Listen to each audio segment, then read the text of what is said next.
નમસ્કાર વિદ્યાર્થી મિત્રો, સર્વે વિદ્યાર્થી મિત્રોને જય સ્વામિનારાયણ. શ્રી સ્વામિનારાયણ ગુરુકુળ રાજકોટ સંસ્થાન દ્વારા આયોજિત SGS ઓનલાઈન ગુરુકુળમાં આપ સર્વે વિદ્યાર્થી મિત્રોનું ફરી એક વખત હાર્દિક સ્વાગત છે. વિદ્યાર્થી મિત્રો, ધોરણ 11 પ્રકરણ નંબર 10 કોષ ચક્ર અને કોષ વિભાજન આ પ્રકરણમાં સૌથી મહત્વની બે ઘટનાઓ વિશે આપણે અભ્યાસ કરવાનો છે. એમાંથી પ્રથમ ઘટના જે છે એ છે સંભાજન. બીજો જે પ્રકાર છે કોષ વિભાજનનો એ છે અર્ધીકરણ. તો ગયા લેક્ચર્સમાં આપણે સંભાજન પૂર્ણ કરેલું છે અને આ સંભાજનમાં આપણે છેલ્લો ટોપિક જે ચર્ચા કરી હતી એ ટોપિક હતો સંભાજનનું મહત્વ. તો એ ટોપિક્સમાં આપણે ભણી ગયા કે સંભાજન એ કોઈ પણ સજીવની વૃદ્ધિ માટે જવાબદાર છે, કારણ કે બહુકોષીય મહાકાય દેહ ધરાવતો સજીવની અસ્તિત્વની શરૂઆત એક જ કોષથી થાય છે, યુગ્મનજ. અને આ યુગ્મનજ નામનો કોષ છે વારંવાર સંભાજન પામી અને એક મહાકાય બહુકોષીય દેહની રચના કરે છે. તો દેહ નિર્માણ માટે, સજીવની વૃદ્ધિ માટે જવાબદાર ઘટના છે એ સંભાજન છે. બીજો આપણે એ પણ જોયું કે કોઈ પણ સજીવના કોષમાં KI મૂલ્ય એટલે કે કેરિયોપ્લાઝમિક ઇન્ડેક્સ વેલ્યુ આ જાળવવાનું કાર્ય, કોષ કેન્દ્રીય રસ અને કોષ રસનું પ્રમાણ દર જાળવવાનું કાર્ય પણ સંભાજન નામની પ્રક્રિયા કરે છે. ત્રીજું આપણે એ જોયું કે આપણા શરીરનો વિવિધ ભાગ પર સતત ઘસારો અનુભવાય છે. ખાસ કરીને જેમ કે અત્યારે હું બોલી રહ્યો છું તો મારા ગળામાં ઘસારો અનુભવાતો હશે, સ્વાભાવિક છે. તો આપણા શરીરમાં આવેલા વિવિધ માર્ગ જેવા કે શ્વસન માર્ગ, પાચન માર્ગ, પ્રજનન માર્ગ, ઉત્સર્જન માર્ગ, આ દરેક માર્ગ પર જ્યારે કોઈ પણ દ્રવ્યનું વહન થાય છે ત્યારે આ વહન દરમિયાન ઘર્ષણ અનુભવાય છે અને આ માર્ગમાં આવેલા અધિચ્છદીય સ્તર સતત ઘસારો અનુભવી મૃત બનીને દૂર ખસેડાય છે. તો આ દૂર ખસેડાતા મૃત કોષોના સ્થાને નવા કોષો ઉમેરવાનું કાર્ય પણ સંભાજન કરે છે. ચોથું આપણે એ જોયું કે જ્યારે કોઈ પણ સજીવ દેહમાં કોઈ પણ કોષ મૃત બને છે, ખામીયુક્ત બને છે, જર્જરિત બને છે, ત્યારે એ કોષના સ્થાને નવા કોષ ઉમેરવાનું કાર્ય એટલે કે કોષના પુરવઠા તરીકેનું કાર્ય, પુરવઠો પૂરો પાડવાનું કાર્ય સંભાજન દ્વારા થાય છે. માત્ર પ્રાણીઓમાં જ નહીં મિત્રો, વનસ્પતિઓમાં પણ એક ખૂબ જ સરસ મજાની પેશી છે જેનું નામ તમે સાંભળેલું હશે, વર્ધનશીલ પેશી. તો આ વર્ધનશીલ પેશીમાં જ્યાં સતત કોષો વૃદ્ધિ પામતા હોય છે, નવા સર્જન પામતા કોષો ઉમેરાતા હોય છે, તો આ સ્થાન પર પણ સંભાજનની ઘટના કેન્દ્ર સ્થાને રહેલી હોય છે. તો આ તમામ પાસાઓ દ્વારા આપણે મહેસૂસ કર્યું, આપણે અનુભવ્યું કે સંભાજનની મહત્વતા શું છે, સંભાજનનું મહત્વ શું છે. હવે આપણે આજે આ પ્રકરણના બીજા ખંડ તરફ આગળ વધીએ છીએ અને એ ખંડનું આપણું ટાઇટલ છે અર્ધીકરણ, જેને આપણે મિયોસિસના નામે ઓળખીશું.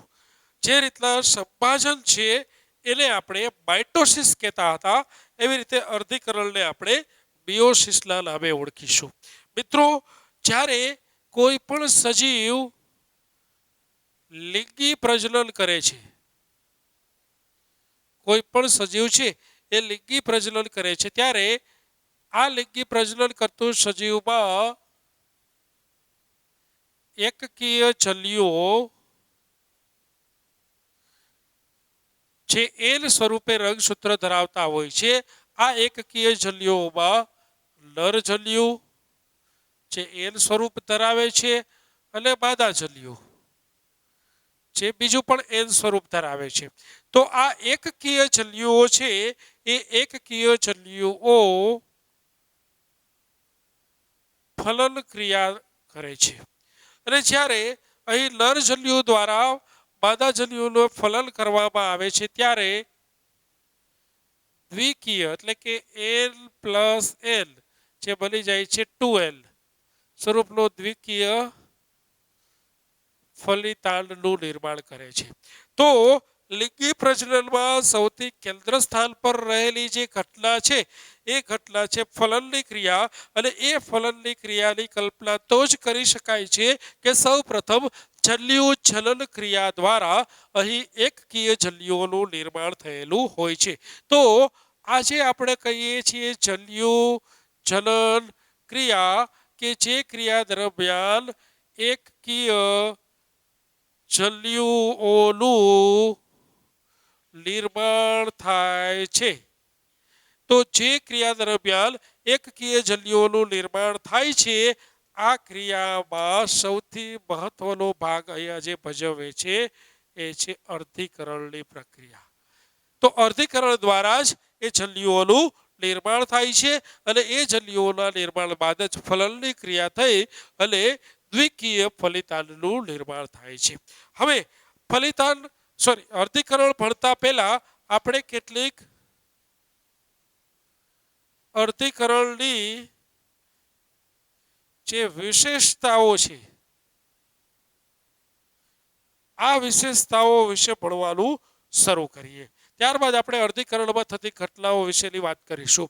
સૌથી પહેલા તો અર્ધીકરણની વિશેષતા એ છે કે એ જલ્યુ નિર્માણ માટે જવાબદાર છે. સૌથી પહેલી જ વિશેષતા એ છે કે જલ્યુ નિર્માણ માટે જવાબદાર છે. બીજું કે અહીં યાદ રાખજો મિત્રો, નિર્માણ પામતા જલ્યુઓમાં અથવા તો નિર્માણ પામતા બાળકોષમાં અથવા બાળકોષોમાં રંગસૂત્ર દ્રવ્ય અથવા તો રંગસૂત્ર પણ કહી શકાય,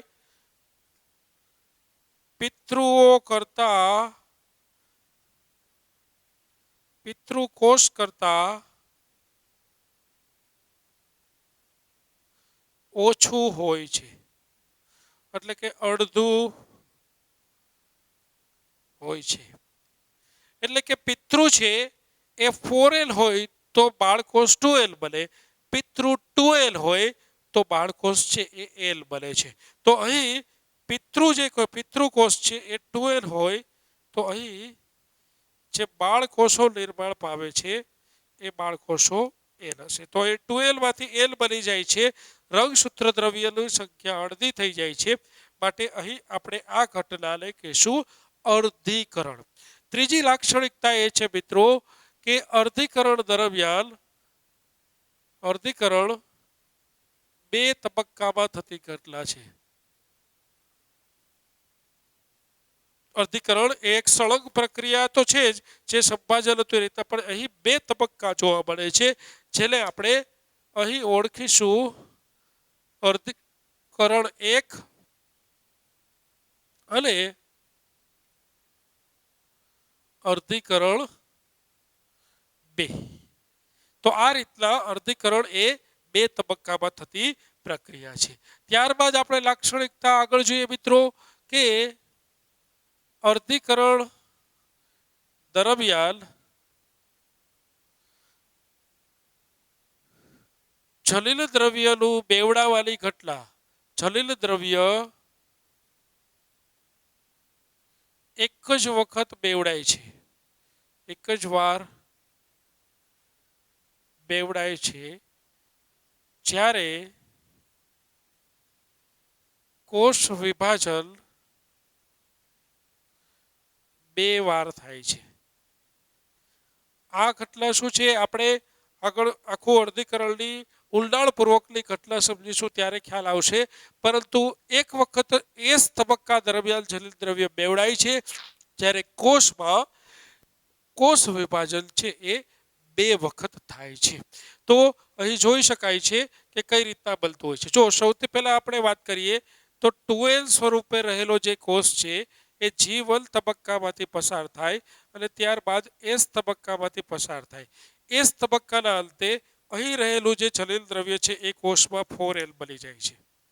એટલે કે એક વખત આ જલિલ દ્રવ્ય S તબક્કામાં બેવડાઈ ગયું. હવે જ્યારે આ કોષ વિભાજન પામે છે ત્યારે સૌથી પહેલા 2 કોષમાં વિભાજન પામે છે, એટલે અહીં 2L અને આ 2L.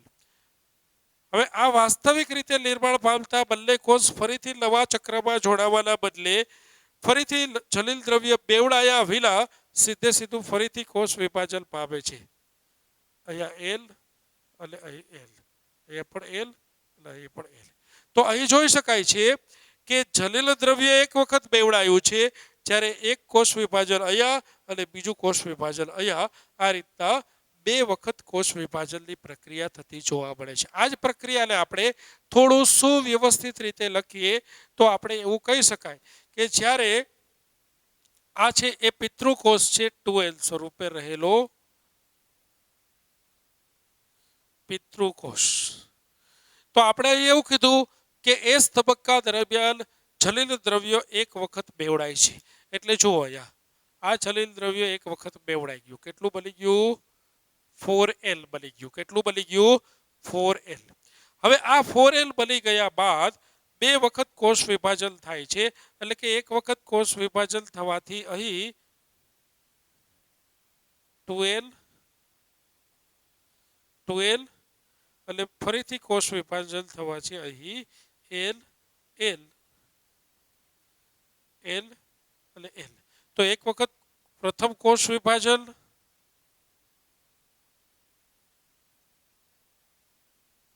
અને અહીં દ્વિતીય કોષ વિભાજન. તો અહીં જોઈ શકાય છે કે જલીલ દ્રવ્ય એકવાર બેવડાયું પરંતુ કોષ વિભાજન સતત બે વખત થયું છે. તો આપણે અર્ધીકરણ દરમિયાન જલીલ દ્રવ્ય એક જ વાર બેવડાય છે જ્યારે કોષ વિભાજન બે વાર થાય છે. બીજું એક એ પણ જોઈ શકાય છે કે પિતૃકોષમાં રંગસૂત્રની સંખ્યા 2N છે અથવા રંગસૂત્ર દ્રવ્ય 2N સ્વરૂપે છે, જ્યારે નિર્માણ પામતા બાળકોષો એકકીય છે એટલે કે N સ્વરૂપે રંગસૂત્ર દ્રવ્ય છે. ત્રીજી વસ્તુ એ પણ જોઈ શકાય છે કે અહીં અર્ધીકરણના એક સમગ્ર ચક્ર દરમિયાન એક પિતૃકોષમાંથી 4 બાળકોષોનું શું થાય છે? નિર્માણ થાય છે. તો અહીં નેક્સ્ટ જે લાક્ષણિકતા છે, જે વિશેષતા છે, એ વિશેષતામાં આપણે એવું લખી શકીએ ચોક્કસથી મિત્રો કે અર્ધીકરણના એક સંપૂર્ણ ચક્ર દરમિયાન અથવા તો ચક્રના અંતે એક દ્વિકીય પિતૃકોષ, જેને આપણે 2L કહી શકીએ, આ એક દ્વિકીય પિતૃકોષમાંથી 4 એકકીય બાળકોષો જે અહીં L સ્વરૂપે હોય છે એ નિર્માણ પામે છે. તો અર્ધીકરણના એક સંપૂર્ણ ચક્ર દરમિયાન એક દ્વિકીય પિતૃકોષમાંથી 4 એકકીય બાળકોષોનું નિર્માણ થાય છે. ત્યારબાદ આપણે આગળની લાક્ષણિકતા જોઈએ તો ખ્યાલ આવશે કે અર્ધીકરણ દરમિયાન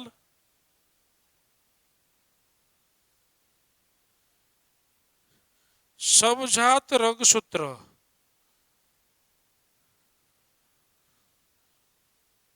પોતપોતાની જોડમાં ગોઠવણી પામે છે.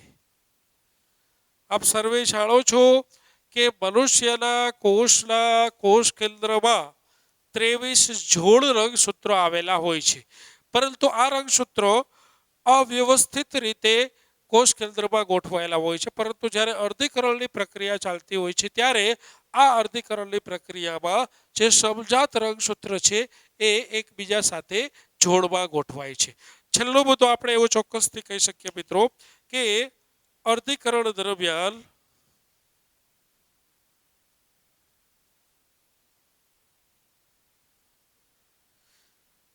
સમજાત રંગસૂત્ર વચ્ચે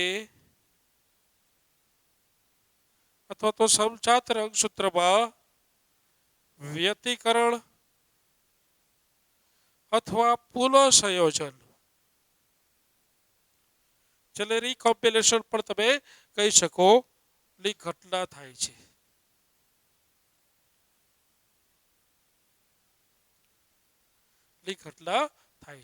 તો અહીં જોઈ શકો છો કે આ તમામ મુદ્દાઓને આપણે અર્ધીકરણની વિશેષતા કહી શકીએ. ફરી એક વખત દરેક વિશેષતા ઉપર વ્યવસ્થિત ધ્યાન આપીશું. જ્યારે કોઈ પણ સજીવ મોટાભાગના ઉચ્ચ કક્ષાના બહુકોષીય સજીવો લિંગી પ્રજનન કરે છે, તો આ લિંગી પ્રજનન દરમિયાન નર જલીયોનું નિર્માણ કરે છે અને માદા જલીયોનું નિર્માણ કરે છે.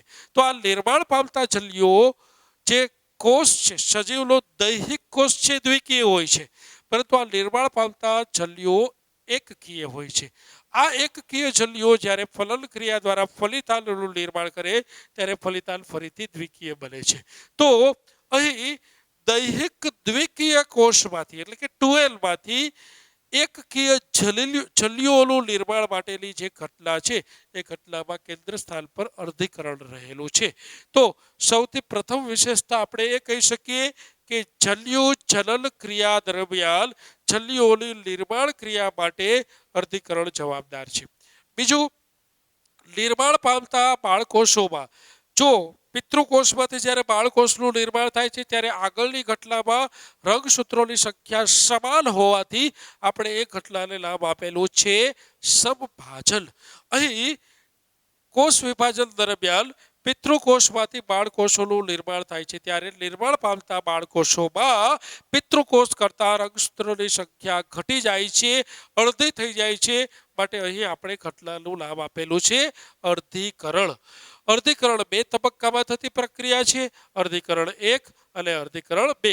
જે મેં તમને આ પ્રકરણની શરૂઆતમાં જ્યારે એક ચાર્ટ ડ્રો કરાવેલો છે મેં તમને ત્યારે કહેલું છે કે આ ચાર્ટ તમારું પથદર્શક છે. તો એ ચાર્ટમાં પણ આપ જોઈ શકો છો કે અર્ધીકરણની ઘટના બે તબક્કામાં વિભાજિત છે, અર્ધીકરણ 1 અને અર્ધીકરણ 2.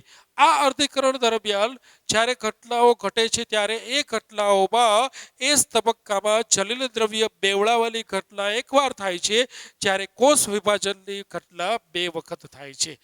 અર્ધીકરણના એક સંપૂર્ણ ચક્ર દરમિયાન જ્યારે એક સંપૂર્ણ આખું ચક્ર અર્ધીકરણનું પૂર્ણ થાય છે ત્યારે એક દ્વિકીય પિતૃકોષમાંથી 4 એકકીય બાળકોષોનું નિર્માણ થાય છે.